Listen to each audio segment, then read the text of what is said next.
Hello everyone, আসসালামু আলাইকুম। চলে আসলাম আরেকটি নতুন ভিডিও নিয়ে। আজকের ভিডিওতে আমি দ্বাদশ শ্রেণীর রসায়ন প্রথম পত্রের দ্বিতীয় অধ্যায় গুণগত রসায়ন থেকে আসা কুমিল্লা বোর্ড 2022 সালের সিকিউ প্রশ্নটি সমাধান করব। এখানে দুইটা পাত্র দেওয়া আছে, এ একটা পাত্র, বি আরেকটা পাত্র। এ পাত্রের মধ্যে কিছু তথ্য দিয়েছে, বি পাত্রের মধ্যে কিছু তথ্য দিয়েছে। গ নম্বর প্রশ্ন বলেছে উদ্দীপকের আলোকে CuOH2 এর দ্রাব্যতা হিসাব করো। CuOH2 এর দ্রাব্যতা হিসাব করতে বলেছে। CuOH2, আমরা যদি CuOH2কে ভাঙ্গি তাহলে আমরা পাবো Cu, আমি নিচে করতেছি একবারে, এখানে আসবে না।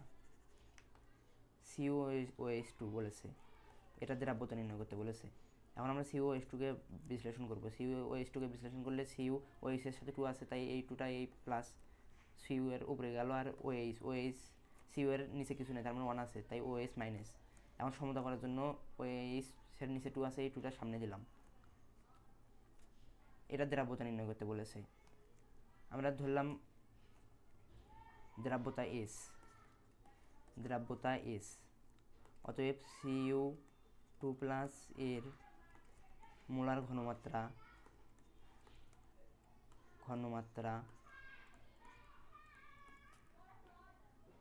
সমান Cu2+,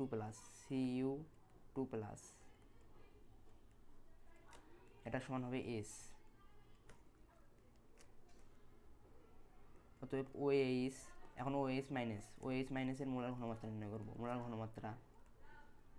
OH মাইনাসের মোলার ঘনমাত্রা হবে OH মাইনাস মোলার ঘনমাত্রা আর দ্রাব্যতা 1, এটা হচ্ছে দ্রাব্যতা, এটা মোলার ঘনমাত্রা এবং দ্রাব্যতা এই ক্ষেত্রে একই হবে। OH মাইনাসের মোলার ঘনমাত্রা OH মাইনাসই হবে, কিন্তু OH মাইনাসের সামনে এখানে 2 আছে, তাই এখানে আমি 2 দিলাম। অতএব দ্রাব্যতা সমান S/2S। এখানে OH মাইনাসের সাথে এই যে OH মাইনাসের সাথে 2 আছে, সেই 2টাও এখানে উপরে যাবে, তাহলে এটা হবে 2S²। এখানে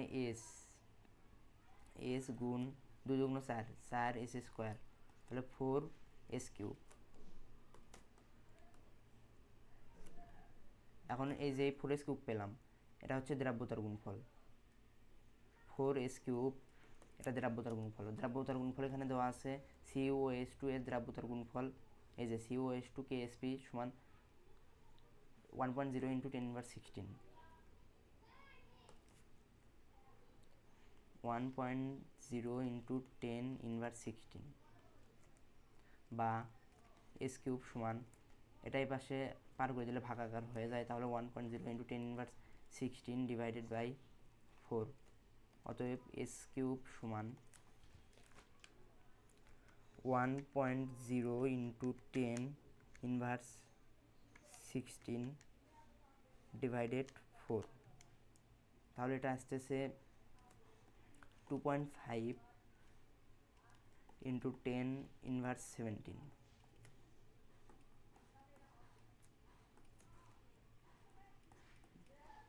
অতএব S সমান, এখানে কিউব আছে, পাওয়ার আকারে আছে, এটা ঘনমূল হয়ে যাবে, তাহলে অ্যান্সারটা আসতেছে, আমি একবারে অ্যান্সারটা বসাই।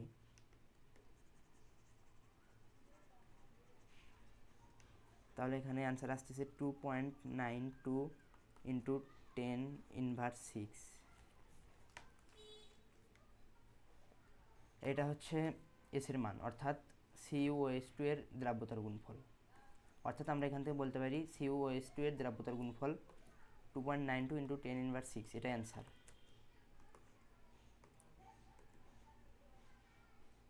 খ নম্বর প্রশ্ন বলেছে এ ও বি এর দ্রবণদুটিকে একত্রে মিশ্রিত করলে পদক্ষেপ সৃষ্টির সম্ভাব্যতা গাণিতিকভাবে বিশ্লেষণ করো। এ ও বি এর দ্রবণদুটিকে একত্রে মিশ্রিত করতে বলছে।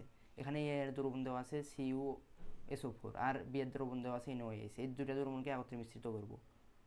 CuSO4 যোগ NaOH,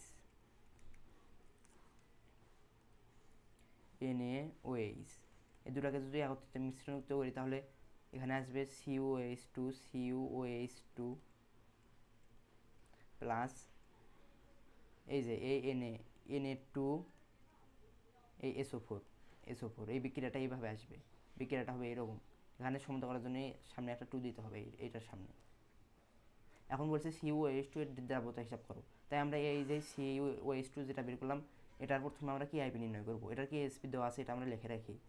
CuOH2 এর KSP অর্থাৎ দ্রাব্যতার গুণফল দেওয়া আছে 1.0 × 10⁻16। এখন যদি CU এর ক্ষেত্রে CU আমরা দ্রাব্যতাকে S ধরলাম, দ্রাব্যতা S, অতএব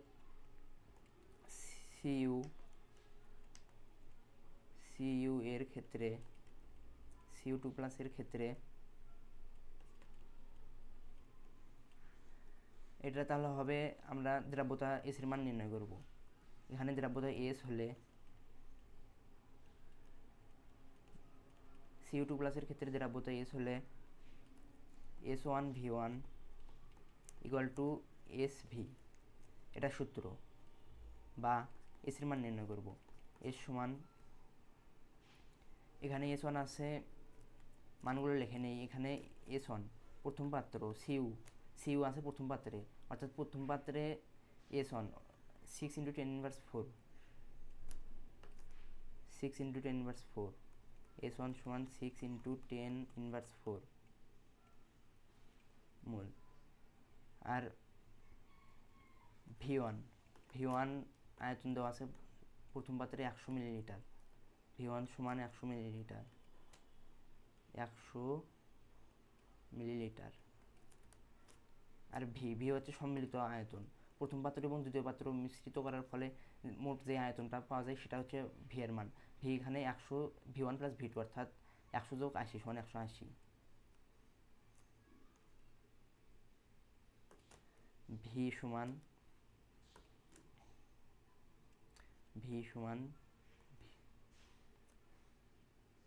V1 + V2 সমান 100 + 80, 180। মানগুলো এখন শুধু এখানে বসিয়ে দেব। এখানে এর সমান হচ্ছে তাহলে S1V1/V। S1 6 × 10⁻4 V1 হচ্ছে 100,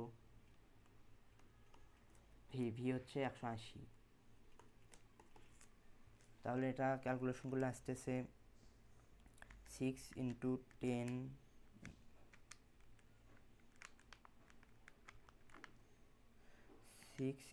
10 ইনভার্স 4 × 100 ডিভাইডেড 180, 3.33 × 10⁻4 মোল পার লিটার। এটা আমরা Cu2+ এর ক্ষেত্রে দ্রাব্যতা নির্ণয় করলাম। আমরা আমাদের এই যেটির KSP দেওয়া আছে সেই যৌগটি হচ্ছে CuOH2। এখন OH2 এর ক্ষেত্রে দ্রাব্যতা নির্ণয় করব।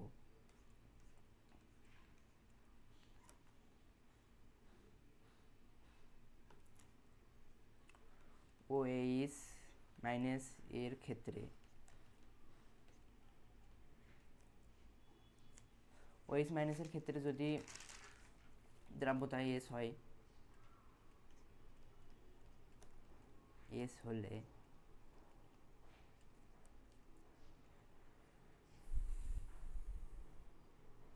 আমরা এখান থেকে লিখতে পারি S1V1 = SV। S এর মান এখানে দেওয়া আছে, S এর মানটা দেওয়া নেই, S এর মানটা বের করে নেব। ভির মানটা 180, দুইটার 180 মিলিলিটার, দুইটা আয়তনের যোগফল। S1 এখানে বি পাত্রে S1 এর মান দেওয়া আছে এই যে 80 মিলিলিটার।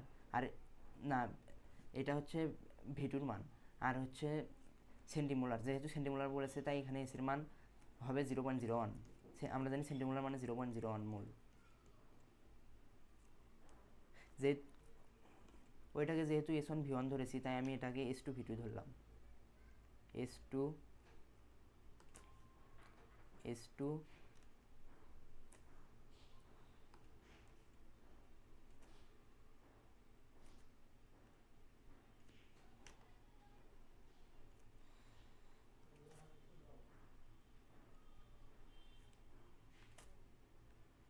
V2, অতএব S সমান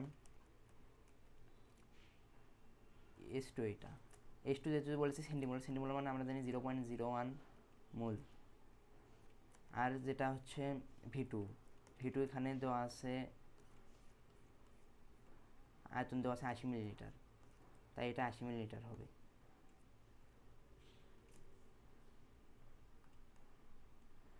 V2 সমান 80 মিলিলিটার। মানগুলো যদি বসিয়ে দেয় তাহলে S2 V2 divided V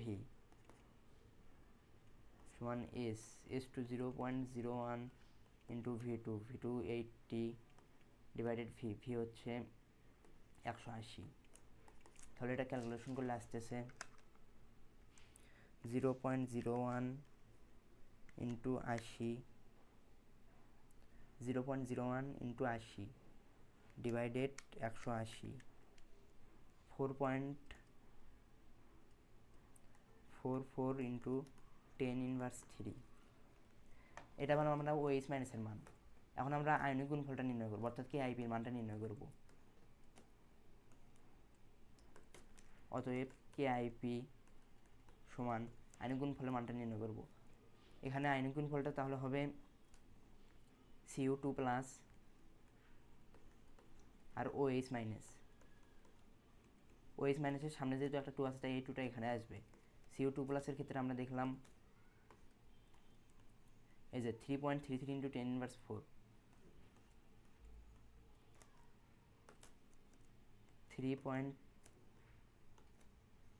3.33 into 10 inverse 4 into OH মাইনাসের ক্ষেত্রে আমরা দেখেছি 4.44 into 10 inverse 3 whole square.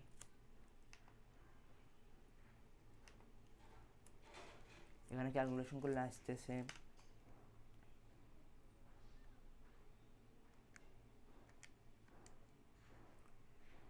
Into 3.33 into 10 inverse 4 6.57 into 10 inverse 9। অতএব KIP সমান 6.57 ইন্টু 10 ইনভার্স 9, এটা 9। এখানে আমরা দেখলাম আমরা KIP এর মানটা বের করলাম 6.57 ইন্টু 10 ইনভার্স 9, আর KSP এর মানটা CuOH2 এই যৌগটার KSP উদ্দীপকে দেওয়া আছে 1.0 ইন্টু 10 ইনভার্স 16। যেহেতু 1.0 ইন্টু 10 ইনভার্স 16 অর্থাৎ KSP এর মান যেটা দেওয়া আছে দ্রাব্যতার গুণফলের মান, সেটার চাইতে আমরা আয়নিক গুণফলের মান যেটা বের করলাম অর্থাৎ KIP এর মান 6.57 ইন্টু 10 ইনভার্স 9, এইটার মানটা বেশি, তাই আমরা বলতে পারি এখানে পদক্ষেপ পড়বে। মান যেহেতু বেশি হয়েছে তাই পদক্ষেপ পড়বে। যেহেতু KIP KSP এর চাইতে বড়, অর্থাৎ আয়নিক গুণফল দ্রাব্যতার গুণফলের চাইতে বড়, তাই পদক্ষেপ পড়বে।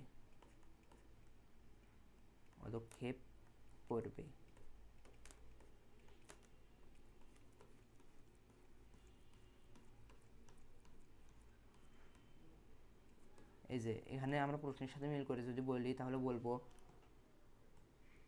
এ ও বি এর দ্রবণ দুটিকে একত্রে মিশ্রিত করলে পদক্ষেপ সৃষ্টি হবে, কারণ এখানে KSP মান যত দেওয়া আছে তত চাইতে আমরা যেটা KIP মান বের করলাম তত বেশি।